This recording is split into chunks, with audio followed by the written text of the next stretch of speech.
Selamat pagi, Assalamualaikum warahmatullahi wabarakatuh. Berjumpa kembali dengan Budi Rajo di Padepokan Budi Rajo. Kita mulai dengan ngopi dulu. Bismillahirrahmanirrahim. Segar. Pagi ini kita bahas soal privasi. Nah, privasi. Saat ini di Indonesia sudah ada Undang-Undang Perlindungan Data Pribadi, yaitu undang-undang berapa nih, saya cek dulu. Nomor 27 tahun 2022. Wah, jadi udah nomor 27 tahun 2022 ada undang-undang yang namanya perlindungan data pribadi. Ini perlindungan data pribadi ini gimana maksudnya ya?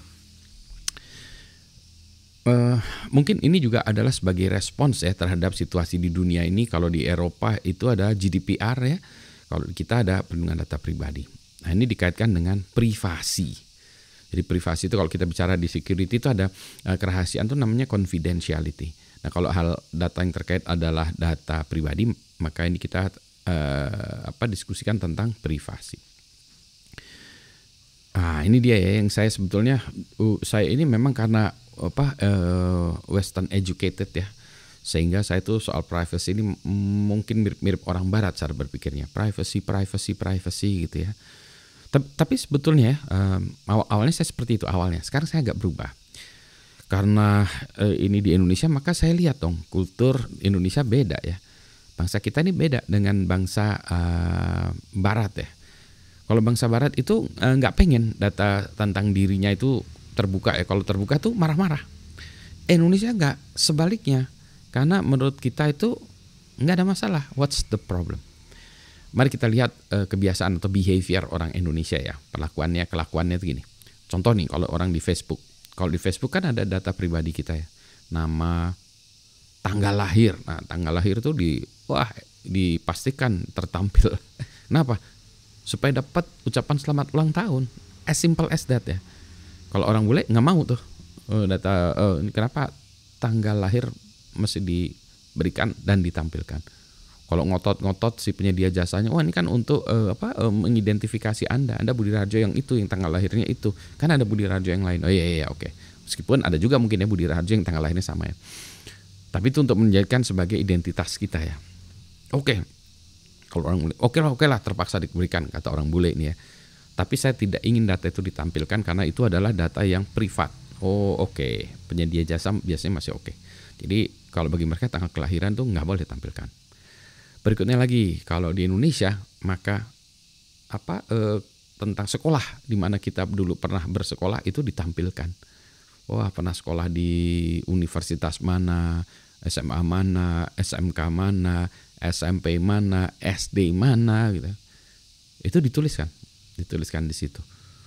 Ini adalah kalau bagi orang bule it's a no itu jadi nggak boleh, itu sama sekali nggak boleh, itu sangat super rahasia. Keluarga juga, kalau kita keluarga ditampilkan tuh foto anaknya, foto keluarganya, neneknya, suami, istri dan seterusnya ya, itu ditampilkan, cucu gitu ya. Kalau di luar negeri nggak mau, karena itu bagi mereka itu juga lagi-lagi soal privacy. Jadi kalau foto dia terus ada foto keluarganya itu di blur ya sama dia. Pokoknya nggak mau lah dia menampilkan gitu. Lagi-lagi ya soal privasi. Kalau kita nggak. Ini anak saya ya yang sekolahnya di SMA ini, atau ini adalah ponaan saya yang di luar negeri atau gitu ya, itu semuanya ditampilkan kalau di Indonesia. Jadi gini, masalahnya apa? Masalahnya data pribadi tadi sering digunakan sebagai identitas. Nah, itulah dia. Karena nanti kalau kita membuat katakanlah akun ditanya tanggal lahir kamu berapa. Nah, itu misalnya Budi Rajo tanggal lahirnya berapa. Nah, bagi penyedia jasa itu jadikan identitas, yang mana ini menurut saya salah. Itu aja sih menurut saya. Jadi yang menjadi masalah itu adalah bukan masalah identitas yang ketahuan atau tidak, tetapi itu digunakan sebagai melakukan identifikasi seseorang. Jadi kalau kita membuat sebuah aplikasi, nggak boleh itu kita mengandalkan kepada itu. Nah, orang bule mengandalkan kepada itu. Kita bilang tidak boleh ya. Dan kita juga kalau dididik bule programmingnya kayak gitu. Wah, namanya apa? Budi Rajo dengan tanggal lahir, atau Budi Rajo dengan tahun lahir, atau apa ya gitu. Nggak boleh gitu ya. Karena kita tahu bahwa itu adalah informasi publik ya. Bagi kita orang Indonesia itu informasi yang boleh atau gampang diketahui oleh publik. Kalau bagi orang boleh itu tidak boleh diketahui publik. Kalau diketahui berarti something wrong with itu. Nah, secara filosofis seperti itu. Nah, berarti nantinya ya harusnya peraturannya turunannya seperti itu. Jadi kita tidak boleh mengadopsi yang di luar negeri plek. Sehingga berikutnya lagi, perlukah kita lindungi data pribadi? Perlu.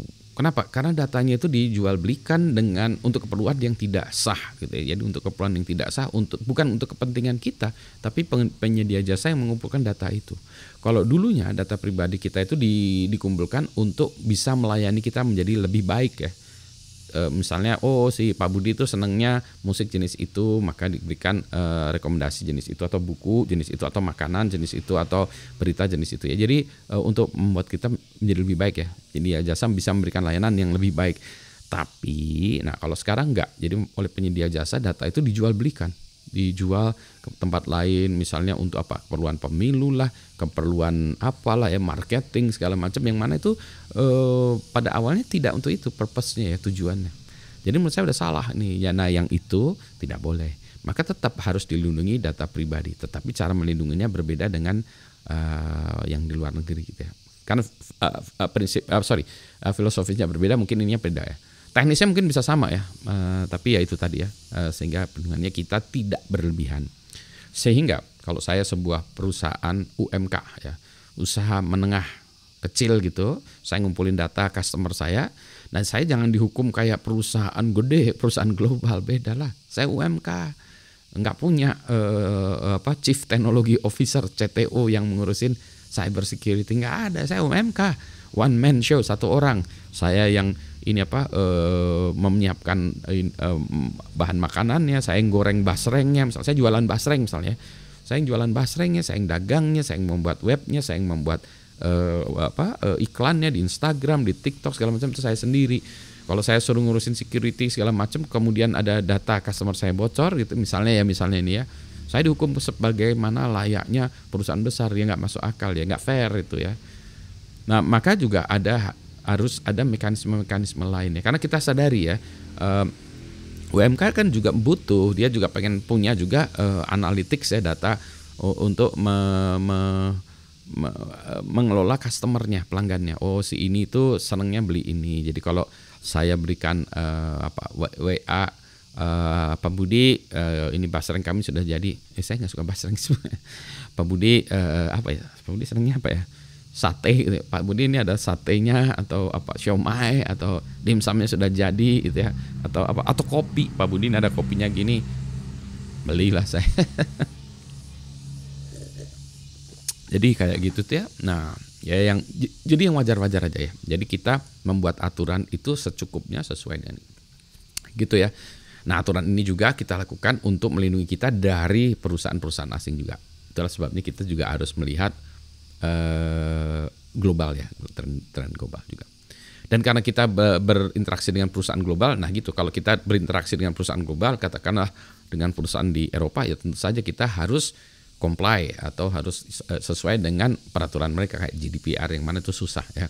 Tapi begitulah ya, nanti kita bahas secara terpisah lagi, tapi pada prinsipnya adalah privasi ala orang Indonesia itu berbeda dengan privasi ala orang Barat. Gitu ya. Kita ngopinya juga beda. Itali senangnya espresso, nah kalau saya senangnya ini tubruk.